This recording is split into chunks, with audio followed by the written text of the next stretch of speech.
నమ శివాయ. భం భైరవాయ నమ. నమో రాజమాతాంగీయ నమ.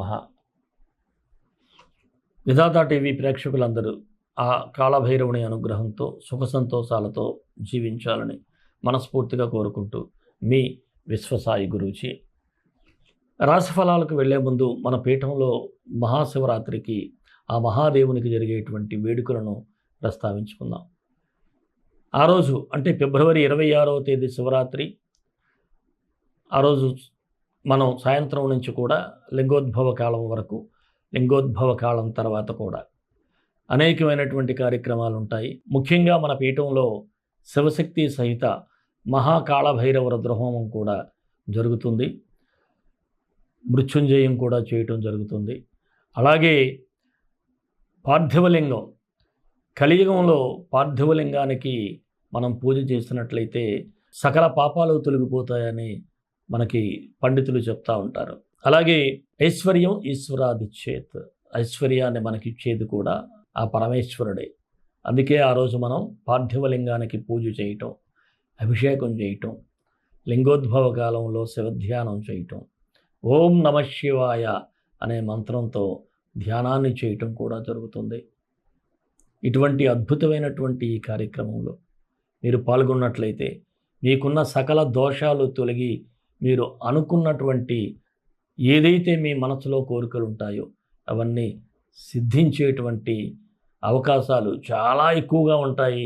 తప్పక పరమేశ్వరుడు, ఆ మహాదేవుడు మీ కోరికలన్నీ సిద్ధింపచేస్తాడు. అందరూ కూడా మీరు ఈ కార్యక్రమంలో పాల్గొనడానికి మనం ఈ క్రింద స్క్రోల్ అవుతున్నటువంటి నెంబర్కి మీరు వాట్సాప్ మెసేజ్ చేసినట్లయితే వివరాలు తెలియజేయబడతాయి. మీ గోత్రనామాలతో ఇక్కడ పూజ చేయటం జరుగుతుంది. ఈ పూజ, ఈ అభిషేకం చేసిన తర్వాత ముఖ్యంగా మీకు ఒక రుద్రాక్షను మీకు పంపించటం, అంటే ప్రసాదం విభూతితో పాటు రుద్రాక్ష కూడా మీకు అందజేయటం జరుగుతూ ఉంది. అలాగే మీకు తెలిసిందే, ఎప్పుడూ కూడా మనం అన్న ప్రసాద సేవ కూడా చేస్తూ ఉంటాం మన బిడ్డలకి.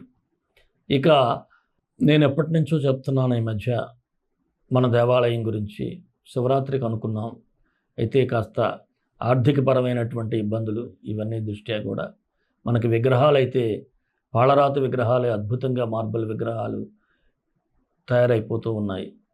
చాలా వరకు తయారైపోయినాయి కూడా. అంతా బాగానే జరుగుతుంది. నేను మీకు మీ యొక్క రెస్పాన్స్ కోసం కూడా వెయిట్ చేశాను. ఎవరైనా సరే మీకు తోచినటువంటి సహాయం చేయండి. ఈ దేవాలయం ఎందుకంటే స్వర్ణాకర్తన భైరవుడు, మానసాదేవి, రాజశ్యామలాదేవి, కాళభైరవుడు, భైరవీమాత, స్ఫటిక శివలింగం, సంకటహర గణపతి, ఇన్ని దేవతామూర్తులతో ఒక అద్భుతమైనటువంటి ఆలయం తయారవుతుంది. మీ అందరూ కూడా మీకు తోచినంత సహాయం చేయండి. దీని గురించి కూడా మీరు వాట్సాప్లో మీరు ఎవరైనా మెసేజ్ చేసినట్లయితే దానికి సంబంధించినటువంటి నెంబర్ కూడా మీకు అందజేయటం జరుగుతుంది. రాశిఫలాల్లోకి వెళ్ళే ముందు ఒక చిన్న మాట, మన వీడియోలు మీకు నచ్చినట్లయితే ఒక లైక్ చేయండి. అలాగే సబ్స్క్రైబ్ చేయటం ఎవరూ మర్చిపోకండి మన ఛానల్ని. ఇంకా మీ బంధువర్గానికి, మిత్రులకి మన వీడియోలన్నీ షేర్ చేయండి. భైరవుని యొక్క అనుగ్రహం పొందండి. రాశిఫలాల్లోకి వెళ్ళిపోదాం. మీనరాశి, ఫిబ్రవరి 16 నుంచి 28 వరకు మీనరాశి వారికి ఎలా ఉంటుందో ఒకసారి పరిశీలన చేద్దాం. ఈ రాశి వారికి మిశ్రమ ఫలితాలు అయితే కనిపిస్తూ ఉన్నాయి. వ్యయ స్థానంలో రవి, బుధ, శని సంచారం వలన కాస్త ఓపికతో, ఓర్పుతో వ్యవహరించాల్సినటువంటి అవసరం అయితే ఉంటుంది. అలాగే తొందరపడి ఎవరికి మాట ఇవ్వటం, నోరు జారి వ్యవహరించటం ఇలాంటి మంచిది కాదు. మాట జారకూడదు. అలాగే ఇతరత్రా కూడా చాలా జాగ్రత్తగా ఉండాలి.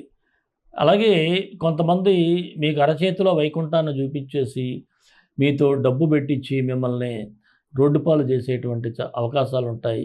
అందువలన ఎవరినే నమ్మి ఏదైనా వ్యాపారం అని మరొకటని డబ్బు అయితే పెట్టద్దు. ఇక ఆర్థిక పరిస్థితులు అయితే యావరేజ్గానే కనిపిస్తూ ఉంది. మరి ద్వితీయ వివాహ ప్రయత్నాలు చేసేవారికి మాత్రం, ఎవరైనా సెకండ్ మ్యారేజ్ చేసుకోవాలనుకుంటే వారికి అనుకూలంగా ఉంది. దూర ప్రయాణాలు చేసేవారికి మాత్రం సానుకూలంగా ఉంది. మీ సంతానం పట్ల కూడా ఎక్కువగా ఫోకస్ చేయటం, వారి భవిష్యత్తు గురించి రేపు ఎలా అనేటువంటి ఆలోచన కూడా చేస్తారు. అలాగే కాస్త కోపం తగ్గించుకోవాలి, ఓపికతో వ్యవహరించాలి.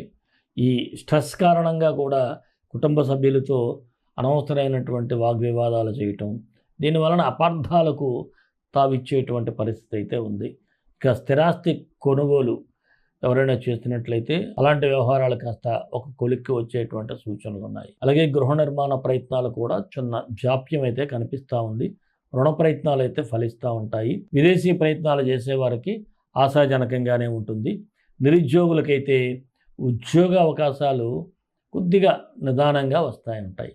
అలాగే రాజకీయ నాయకులు ప్రజలలో ఎక్కువగా ఉండాల్సినటువంటి పరిస్థితులు ఉంటాయి. మీరు ప్రజలు వదిలేసి మనం అధిష్టాన వర్గం దగ్గర కూర్చుంటే ఇక్కడ ప్రజలు మీకు దూరం అయిపోయే ఛాన్సెస్ ఉంటాయి. మరొకడు అక్కడ వేలు పెట్టేస్తాడు. ఉద్యోగస్తులకైతే పని ఒత్తిడి కనిపిస్తూ ఉంది. అలాగే మీకు రావలసిన ప్రయోజనాలు కూడా కొంతమంది మూర్ఖత్వం వలన కూడా రాకుండా పోవటం, వారి యొక్క మొండితనం వలన కూడా మీ ప్రయోజనాలకి దెబ్బ వేయటం కూడా జరుగుతూ ఉంటుంది. వ్యాపారస్తులైతే కొంత నష్టాన్ని చవిచూడాల్సి వస్తుంది. అలాగే అనుకోని ఖర్చులు కూడా వ్యాపార రీత్యా చేయాల్సినటువంటి పరిస్థితులు. నూతన పెట్టుబడులకైతే ఇది మంచి సమయం కాదు. భాగస్వామ్య వ్యాపారస్తులకైతే అనుకూలంగా లేదనే చెప్పాలి. ఇక షేర్ మార్కెట్ అయితే ఓ చిన్నపాటి లాభాలు అయితే కనిపిస్తూ ఉన్నాయి. ఇక చిరు వ్యాపారస్తులకైతే శ్రమ అధికంగా ఉంది. కళారంగం వారికి అవకాశం కోసం గట్టి ప్రయత్నాలు చేయాలి. విద్యార్థులు విందు వినోదాల పట్ల ఆసక్తి చూపించి చదువు పట్ల శ్రద్ధ పెట్టకపోతే చాలా ఇబ్బందులు పడతారు. పరీక్షల్లో కాస్త వెనకడుగు వేస్తారు. మరి ఆరోగ్యపరంగా చూస్తే కాళ్ళకి నొప్పులు, తలనొప్పి వంటి సమస్యలు వచ్చే అవకాశం ఉన్నాయి. ప్రేమికుల మధ్య మిస్అండర్స్టాండింగ్స్ కూడా ఎక్కువగా ఉంటాయి. ఒకరినొకరు అర్థం చేసుకునే ప్రయత్నం చేయండి. ఈ రాశి వారు 23, 25 తేదీలు అనుకూలంగా ఉంటుంది మీకు. 18, 21, 27 తేదీల్లో మాత్రం చిన్నపాటి జాగ్రత్తగా అంటే నిదానంగా వ్యవహరించాలి. మీనరాశి వారికి మరిన్ని మంచి ఫలితాల కోసం విశ్వగురు సక్సెస్ మంత్రాలు పఠించండి, విజయాలు సాధించండి. ఈ రాశివారు రవి బుధ గ్రహాలకు మంత్రాలు చదువుకోవాలి. సూర్యగ్రహానికి ఆదిత్యాయ విద్మహే సహస్ర కిరణాయ ధీమహి తన్నో ఆదిత్య ప్రచోదయాత్. అలాగే బుధగ్రహానికి ఓం భుం బుధాయ నమః, ఓం భుం బుధాయ నమః. ఈ 2 మంత్రాలు డిస్క్రిప్షన్లో ఇస్తాను. ఒక్కొక్కటి ఉదయం 19, మళ్ళీ ప్రదోష వేళలో 19 సార్లు చదువుకోండి. మంచి ఫలితాలు అయితే వస్తాయి. అలాగే ఈ రాశివారు ముఖ్యంగా మీరు ఈ మహాశివరాత్రి కార్యక్రమంలో పాల్గొన్నట్లయితే పరోక్షంగానైనా సరే ఇంకా బెనిఫిట్స్ అయితే పొందగలుగుతారు. మరి మన ఇష్టదైవం కాళభైరవుడు, కాళభైరవ గాయత్రి. కాళాయ విద్మహే కాళాతీతాయ ధీమహి తన్నో కాళభైరవ ప్రచోదయాత్. సర్వే జనా సుఖినో భవంతు, లోకా సమస్తా సుఖినో భవంతు. దేశం కోసం, ధర్మం కోసం, భారతీయ సంస్కృతి విలువల కోసం పాటుపడదాం. స్వస్తి.